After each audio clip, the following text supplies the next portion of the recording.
Hello everyone. I hope you all will be fine. In our today's session, we are going to start the study of quantum numbers. So first of all, you have to see what I have written in terms of quantum number, a set of number which give the information about the electron in an atom like location, energy, type or orbital occupied, shape and orientation of that orbital are called quantum numbers. So quantum numbers are of four types. One is to be of principal quantum number, second is to be of azimuthal quantum number, third is to be of magnetic quantum number and fourth is to be of spin quantum number. Principal quantum number is to be denoted by small n, azimuthal quantum number is to be denoted by L, magnetic is to be denoted by M and spin quantum number is to be denoted by S. Okay, so now one by one we will discuss all the quantum numbers and what the information they provide we have to study here. Principal quantum number, it gives the information that determines the size of electron cloud. As I have taught, what is the electron cloud? The probability of finding electron around the nucleus, okay, that is to be known as electron cloud. Okay, so that principal quantum number, it helps to determine the size of electron cloud around the nucleus. Second point which I have written, the energy of electron in hydrogen, that is to be calculated with the help of principal quantum number. If you will see here the formula, that formula is to be negative 2.18 into 10 is to the power minus 18 joule upon n square. So here n is to be of principal quantum number and its value is to be either 1, 2, 3 and 4. Okay, now the next is to be for hydrogen like particle. Here we have two formula. Use negative 2.18 into 10 to the power negative 18 upon n square. N is the principal quantum number into z square. Z already I have taught. This is the atomic number which we have to use in this formula. Now the next is to be that the maximum number of electron present, that is also to be calculated by using the formula 2n square. Here n represents the principal quantum number. So principal quantum number will helpful to find out the maximum number of electron present in any shell. If we have to find out the subshell, so that principal quantum number denotes the subshell. And now the number of orbitals are to be calculated by using the formula n square. Here we are also using principal quantum number. Okay, so now let's come on the next type of quantum number. This is of azimuthal or angular or subsidiary quantum number. So we call them L by three different names: azimuthal, angular or subsidiary quantum number. How this is to be find out? The term which we have to use, its value depends upon 0 to n minus 1. So it also is to be calculated with the help of principal quantum number. Okay, so first of all, here we have to see what information it provides.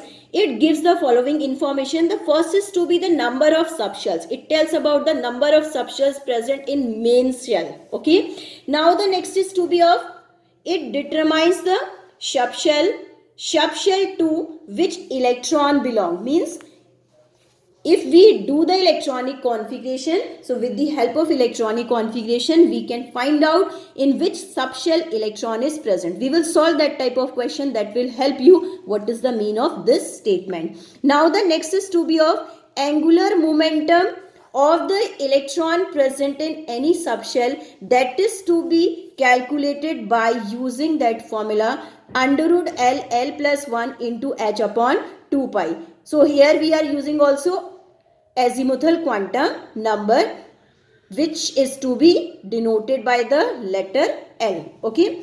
Now next important point which we have to understand, the shape of orbitals are also to be find out with the help of azimuthal quantum number. Here I have written the few points for you. If the value of L is equals to 0, then the s orbital forms. Then if the value of L is equals to 1, P forms. L is equals to 2, then the D form. If L is equals to 3, then the F forms. If L is equals to 4, then the G orbital forms. So here I am telling to you how it is to be calculated. Suppose you are having the value of N is equals to 1.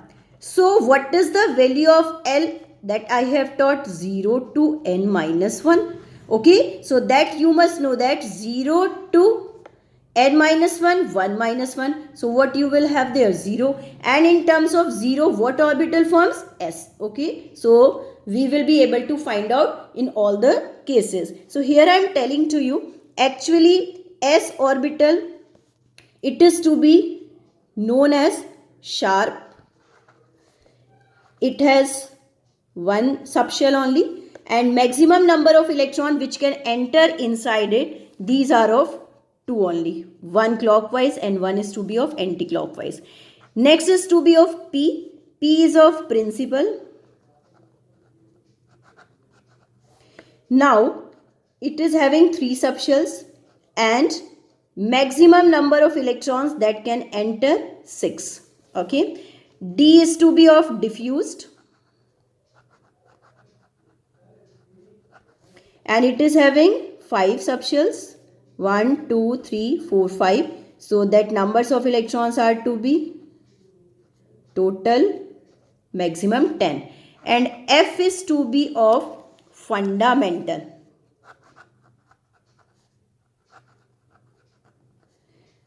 So here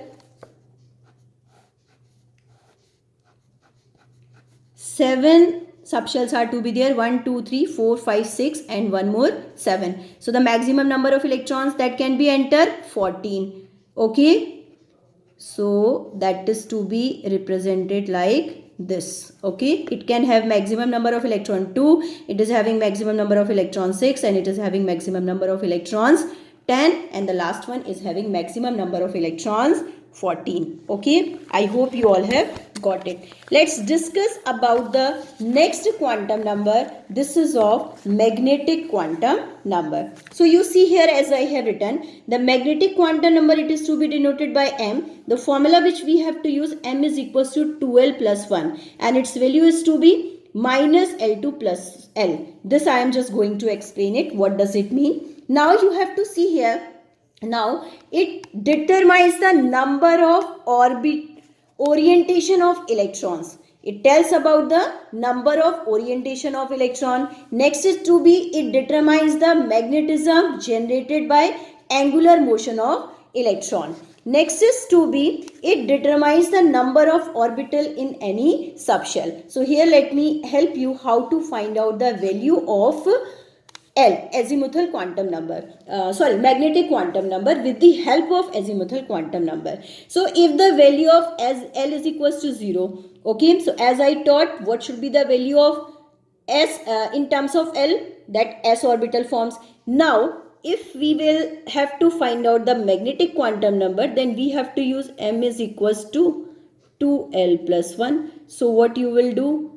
2 into 0 plus 1. So you are having there M is equals to 1. So that will form one orbital. That is to be of S. Okay, this is of S and the value of M, it is to be of 0 here. Okay, now that can be written. This is 0. Now if the value of L is equals to 1, then what you will do? M is equals to 2L plus 1. So that can be written 2 into 1 plus 1. So what you will get there? Number 3. So as a number 3 is to be there, so what you have to mention here? Okay, in this way you have to mention, and the values of M can be written 0 in the center, minus 1 and the plus 1. That's why I have written here the magnetic quantum number, it is to be of minus L2 plus L. So that means that should be of minus 1 2 plus 1. This I have written. Let's take the one more case also. If L is equals to 2, suppose we have taken L is equals to 2. So what we will write? M is equals to 2L plus 1. So what we will write? 2 into 2 plus 1. 2 2s are 4 plus 1, that it becomes 5. So you have to mention here 5 subshells. So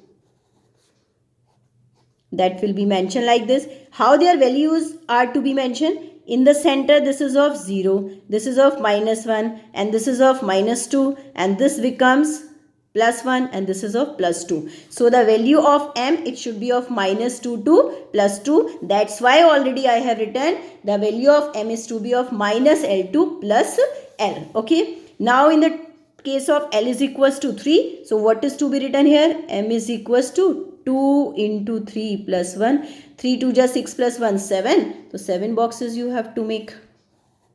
1 2 3 4 5 6 and 7. So in the center one you have to mention 0, minus 1, minus 2 and minus 3, and this is of plus 1, plus 2 and plus 3. So its value of L will be M will be in case of L is equals to 3, minus 3 to plus 3. Okay. So the questions related to all the quantum number we will discuss in the next lecture. Okay. That you must know.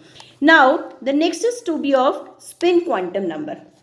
Spin represents the spin of electron. Okay. So how it is to be calculated? Now that I have written S can have only two values, plus half and the minus half, and this is to be represented by, if the electron is moving in clockwise direction, it is to be denoted by plus half. If it is to be denoting moving in anti-clockwise direction, this is to be denoted by minus half. In case of paired, that is to be mentioned by plus minus half. Okay. So clockwise movement, how you have to show? Like this. Electron will move in that way, or in term of anti-clockwise, that will move in that way. Okay, this is of anti-clockwise and this is of clockwise movement. Okay, clockwise movement is to be here. Okay, now this I am showing to you like this. Okay, now we must know that spin refers to the orientation of the spin of electron. So here, as we have to talk about in which direction the electron is moving, so that is to be mentioned by the spin quantum number. Okay, that's all for today, and the problem related to the quantum numbers we will discuss in the next lecture. That's all for today.